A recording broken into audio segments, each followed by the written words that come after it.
karino khoi opposition side tegi su koi dakar lerga di haije bani aduga noi mai manga khaksina karibu keno tawni haina khanbiram basu yai aduba khoi gi side tegi di angamba khoi mateng pangjage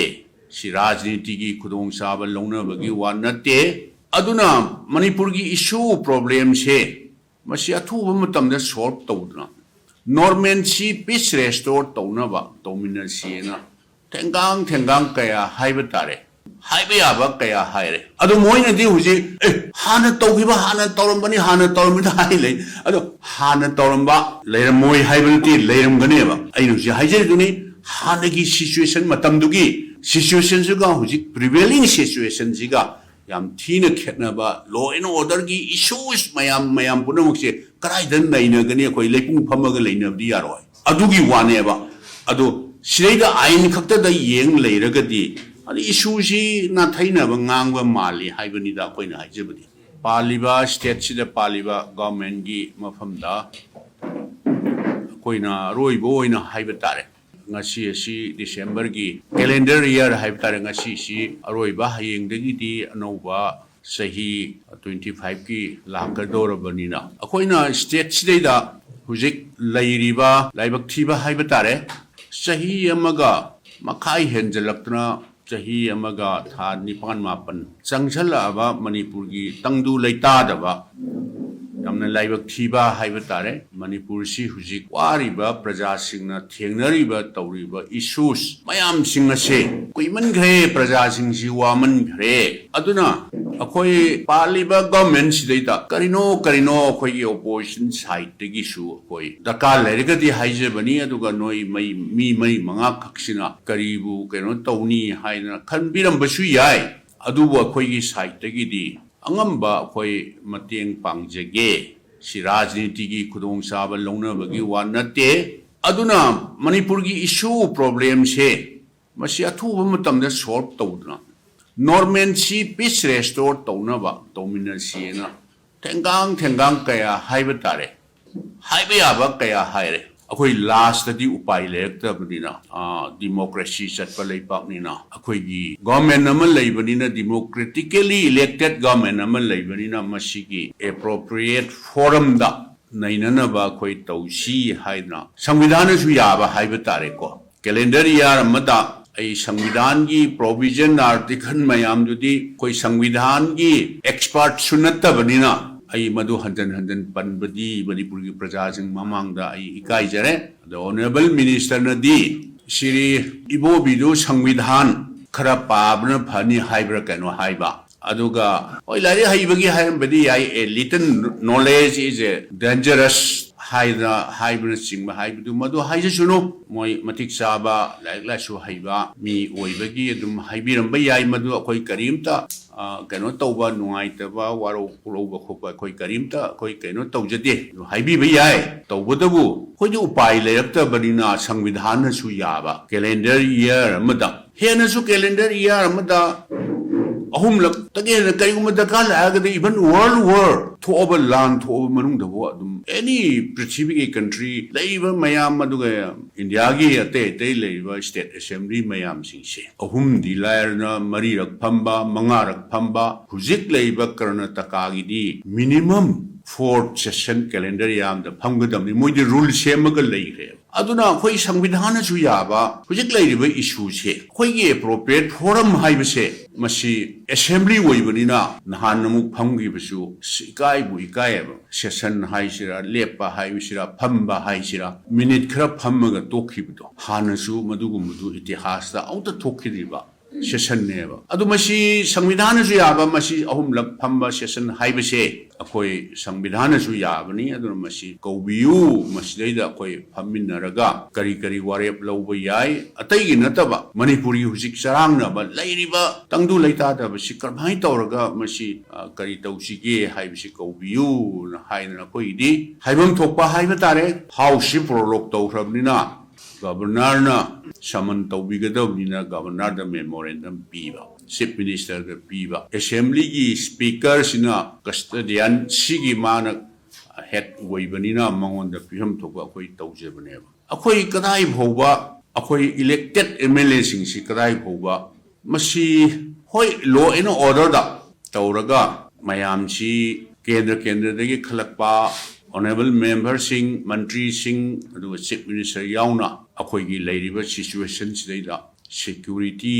सी माई तोंगान बा category दु येंगा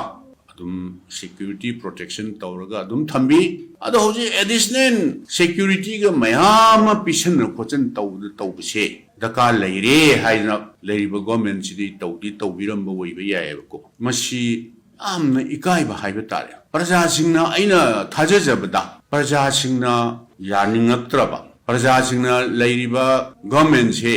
manipur gi interest ta state ka mari leina ba state ta samvidhan na pi ba law and order migi life property protect tawba haibase samvidhan piba state government da samvidhan piba state government gi right neba magi authority neba adu masi phajana thabu oin won thokpa ngamaktadna praja singna noi leibagi kari darka oiri manipur gi issues manipur da leiba praja singi life and property se protect tawba ngamaktre na haina akhoi khangba ngamaroi hairagadi aidi security phanayam na pira suba aidi ngakpa ngamgadawba mandaba nasana khangna hoi pham thadu ona torpa kanda dadi security na akhoi si aidi ngakpa ngamgadawba mandaba aisi kanagumma di haibirakpa yai ko achakpa singda ki haijele na hairakpa yai ado manipur thoiba thauthok wathok mayam singse karaida akhoi elected representative leiriba mayam sigi appropriate forum di assembly da naina binatana cry da naina gani assembly da state sigi afaba lawgadaba resolution lawgadaba mayam si assembly natana cry da akoi khana naina gani adana samvidhana su yabani winter session si kaubiu haibu calendar year si manung da kaubiu haibu ngasina yani kre kaugadau mandre aduna di akoi na haijeri si akoi opposition ni ngangba yaba chaiba yaba ngangwi haibagi wana chede noina paliba state government se other center da su same party ni sile su same party ni noina akoi da akoi ki service darkar leragadi opposition ki darkar leragadi noina lusing biro honorable prime minister unasi honorable home minister unasi akoi na mateng pangba yaba akoi na haiba yaba noina di direct haiba da nuaitaba akoi express tawjage akoi request tawjage haiba adu su tawdaba se sum tumin na leiraga tawriba soksal eiba state sidai da tawriba mayam purna maksing se masidi akoi khangba ngamaktadna even yengbiune akoi je hanjan haije bagi wana tiba army ki cantonment da sangiba civilian phoba whereabout hujibo khangre ngarang da CBI da masigi whereabout chi throughout investigation tahongani case CBI da sinari na hai masi hoi CBI da sinamadu khoi madu oppose to madu yaning di haibagi wana teba sikarino leiriba law and order sikarino mayam su khanna ta yengbiyo tawriba se adagi karino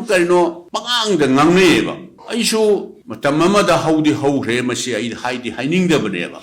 mathang akhoi protection tawgadaba police training college dagi arm ammunition huge lothokre haiba adu mathang sum torpata Thobal district leiba 3rd ARB gi battalion dagi khulai logani haina tawre mayam civil society organization gi mayam nupi ngang mayam changna thomjal ena aingoda masi ai haidokningdabaneba adu officer hai tare Assam rifle gi officer khara chawba amana aingonda telephone tawre ai di khangda magi number to hana save tawdaba pai rubada kari leire ai aduni man hai kari leire to sir smai tawdna ada district sar gi ni hai others by the 3rd ARB ida smai tawdna mayam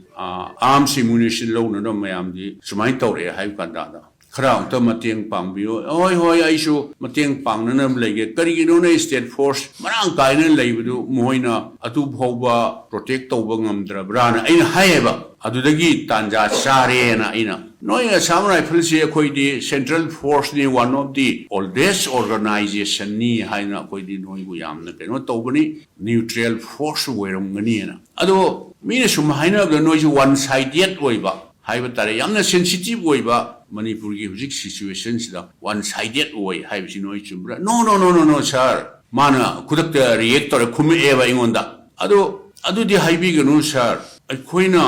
one sided or magadi मोरेदा Churachandpur सुगुनुदा माना खुमकपदुनिको अखोइना अखोइगी बटालियनदा shelter पीबा मधुदगी rescue तौरगा अखोइना पुथोरकपा मैतैगी मयामसिंगदो मधु थोमदबसु याय हाय yes I welcome noina shelter piraga maduda moibo safe protect tauga noina rescue tor puthokpodo yamna welcome tawi appreciate tawi adubu madu di ai isagi woina di madu ai asa tawdi na hai karigino sarana hai akoina shelter piru protection piru asa tawdi hai bi si karigino hai aina madu phai adu welcome tawi noigi duty do madu appreciate tawi adubu aina asa tawrambadi minority leiba haiba tarine moreda minorities leiriba maitai woiro muslim sinau woiro or non manipuri sing leiba haiba tarine business tawra de leiba mayam si mafam du de minority tare adu minority tab de noidi at the nose of your battalion yum mai thaba horpaduda noina no adu di yaro ya noina chungthoga intervene tawraga minority leiriba mafam do protection tawraga noina thambiramba sida kanada su yum mai thaba yaroi sida hatna sunaba yaro yes law and order si noi khutadi leamde ya adu su noi at the nose of your battalion ada yum mai thaba hora aba mi hatpa hora agadi noi silent spectator dawna dum yengadraba noi civil administration si the noi et tawba mateng pangwal lakpani particularly noi koi khangi international border se guard tawna ba noi de assignment siner line adu warga su noi gi naton sumang na noi gi kenoda adumaina mai thagalakba adumaina hana sunaba yaw targa de noi kumai yenga leiba yabra adunate noina protection pirga state government gi force leiba duga punna tawraga ada minority oiraba ada leiriba kangbu singdo rescue tawraga puthropai muhutta protection pirga thambiramba likewise chursampur da minority ne oiba or imphal da minority oin leiba community singse mashi loina protection tawraga thambiramba targadi it may take maybe 1 month or maybe 10 days 15 days protection tawraga thamamba targadi marak to the wari sanana bi tanja amsu leramgadabne hujikti loina ba minority oibo using more dagi chursampur dagi imphal dagi loina ship tawthokna gre manipur se divide tawgreba haiba kanada masi aingonda khara kaino tawraga sir oi madusu sumdi sumi adubu madu akhoi khutta leitamnina ma haeba karino what is mean by in their hand moi khutta leiti habji kari hai nona haeba adu aina thamjaningi di manipur da thoiba irang thoiba thodo wathok se kuiman gre atai state da thokpa targadi whether it may be in UP or Haryana or Gujarat any part of this country thomda targadi sumaina leiramgani hayusi aidi sukha thajadiye ai sukha thajadiye hoi hairpa yai hanasu manipur su mayam thokre na haiba yai adu mayam thokibado akhoi da thokre ba kuki naga gi or naga kuki gi or maitai bangan gi thokre mayam ne henna madu ji sakhi ne ba kam kui sanki adum yamna thuna haminarga wari watai sanarga solve tawgiba ngaktani aduna khoi state government sina yengiba miyeng manipur gi praja singda adudagi central government na manipur praja singda yengiba miyeng se kayong kanda khoi natabo khan bi yawre karino khoi sibu moine yengbi sibu karino haibisi ai wa yamna keno tawningde aduna makha taningde adu khoi si